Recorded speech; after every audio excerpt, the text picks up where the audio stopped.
It's Thursday, June 1, and time for your Barbados Today morning news update. Thanks for joining us. I am Fernella Wedderburn. Opposition leader Mia Motley is promising tough action if state-owned entities fail to report on how taxpayers' money are spent in a timely manner. She told Parliament yesterday that those entities could face being shut down for breaching rules of accountability under a Barbados Labour Party government. Motley issued the warning during her 3-hour reply to the financial statement and budgetary proposals delivered Monday night by Finance Minister Chris Sinclair. We will also pass legislation, and I want you to listen to me carefully. The notion that statutory boards can continue to take money from this Parliament and do not account for the money must stop. And we will pass legislation that no statutory board will be able to receive a subvention beyond wages if for 3 years they have not submitted an annual report to this country to be accountable to this Parliament. It has to stop.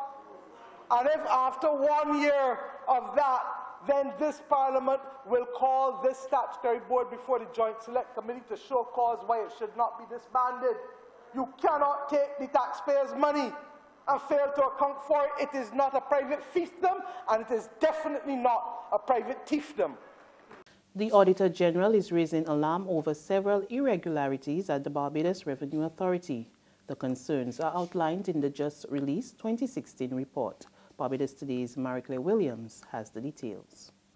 A detailed audit of the operations of the BRA revealed a shortage of vital financial accounting information, understated tax revenues, and unverifiable refunds balances.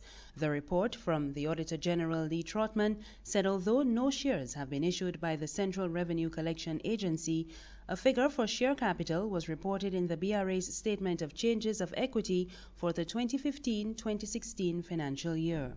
Trotman warns that this is misleading and should be corrected to reflect a more accurate assessment of the activities of the fund. The BRA also reported assets of $3.7 million and liabilities of $392,000, but Trotman says there were no schedules or other forms of documentation presented to support these balances. At the same time, grant income from the Ministry of Finance in the amount of $28 million was understated by $4.3 million, and the authority's expenditure was said to be overstated by $309,000. The report also revealed an unexplained difference of $749,000 between unreconciled cash and unrepresented checks as at March 31, 2016. Property taxes were short $57 million after a comparison was made by the Auditor General of the expected revenue and actual taxes collected.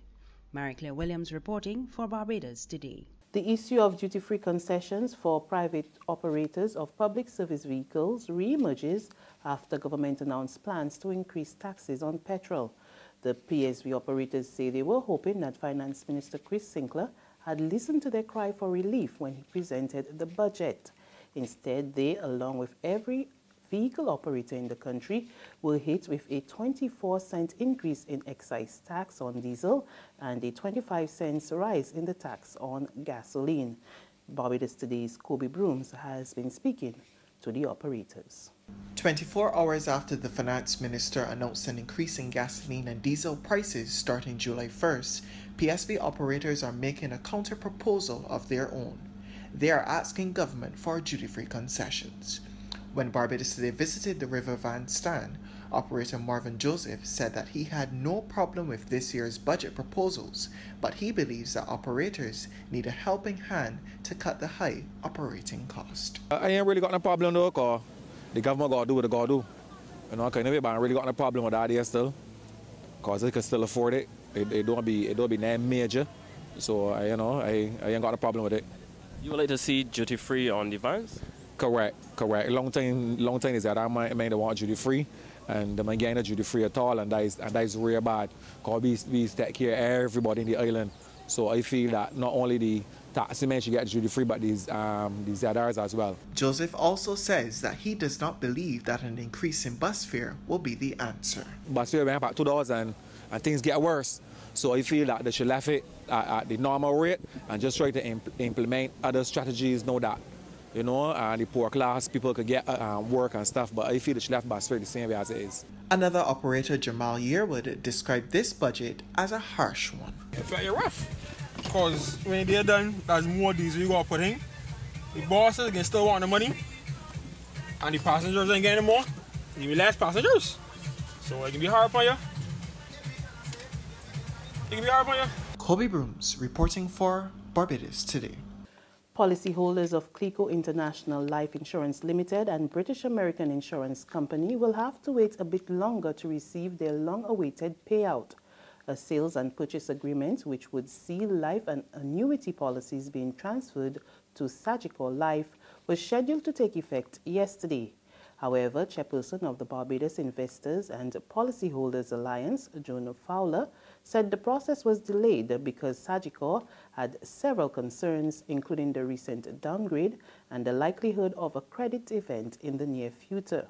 She explained that the financial institution was seeking to head back to the negotiation table with the judicial manager and the Ministry of Finance in a bid to get the matter settled. Well, it's going to create and has been creating some levels of anxiety for the policyholders. And it is not something that we were expecting because from every day how things were going, we were under the assumption that this was a done deal. And now for this to come at the 12th hour really is a disappointment for the policyholders. So we continue to get updates and continue to follow up with the judicial manager to keep in touch so that we know what is happening on a weekly or two-weekly basis. There's regional and international news after this short break. Good morning, Phillips & Company, may I help? Oh, certainly. One moment, please. Miss Phillips? Yeah? There's a lady on the line from the Nation newspaper who would like to speak with you. The Nation? Will she go on? Well, they're trying to sell us some ads. Look, don't make me laugh this morning. Ads in the Nation? They're real expensive, and for one year, nobody ain't buying them papers no more. Nobody ain't want to steal news. I hear reading Barbados Today online for free. So I tell she thanks for calling, but no thanks. We just advertising Barbados Today, families. Tell she is Barbados Today all the way. Okay, I'll pass on the message. Ma'am, are you still there? Oh, she put down. The Barbados Today, news you can trust. To news from the region, Bermuda Premier Michael Dunkley takes steps to safeguard the public purse. Mr. Dunkley yesterday revealed that a number of recommendations made by a commission of inquiry into the Auditor General's report into the Consolidated Fund for fiscal years 2010 to 2012 will be implemented. We get more in this report from News 7. Last February, the Commission of Inquiry found serious problems of accountability and control in the administration of the public purse for the fiscal years 2010 to 2012. Problems, the Premier says, led to tens of millions of dollars spent without cabinet approval towards contracts not tendered, consultancy and other matters. 50 recommendations were put forth by the Commission relating to improving accountability among civil servants, where the Premier today listed some approved by Cabinet. We will introduce restrictions to prevent government officials from profiting from insider information, connections, or ministerial activities after leaving office. 8, we will introduce sanctions for non-compliance with the Ministerial Code of Conduct. And to this end, we will research the approach taken in other jurisdictions to determine the appropriate template for Bermuda. Finally, the House Intelligence Committee issues subpoenas to former National Security Advisor Michael Flynn, as well as President Donald Trump's personal lawyer, Michael Cohen, as part of the probe into Russian activity during the 2016 election. We get more from the CNN. There are 2 for Michael Flynn and 2 for Michael Cohen. Obviously, Michael Flynn, the fired National Security Advisor, Michael Cohen, the personal lawyer of President Trump. The 2 for Michael Flynn related to personal records and business records for one of his businesses. Pretty much the same story for Michael Cohen. Personal records from Michael Cohen plus records from one of Michael Cohen's businesses. Now, these are designed this way in order to almost avoid the Fifth Amendment. This is what the Senate Intelligence Committee did, going after business records as well as personal records. Now, an interesting twist here is the 3 other subpoenas that were issued. Now, Aaron, as you noted, this is dealing with unmasking. This became a very big issue for Republicans, but most notably for the chairman of the House Intelligence Committee, Devin Nunes, when he was able to look at classified intelligence reports where names of Trump officials had been basically unredacted or unmasked. This was a big concern of his, but the entire kind of kerfuffle around this concern is the reason that Devin Nunes is no longer overseeing the Russia investigation. I'm told, Aaron, Democrats did not approve these subpoenas. That's news, but there is more on our website at www.barbadostoday.bb. You can also subscribe to our e-paper, email updates, and like us on Facebook. We're also on iZoom Media and bus terminals and screenplay at supermarkets and gas stations near you, or you can tune in to Mix 96.9 FM for the very latest. I'm Fernella Wedderburn. Good morning.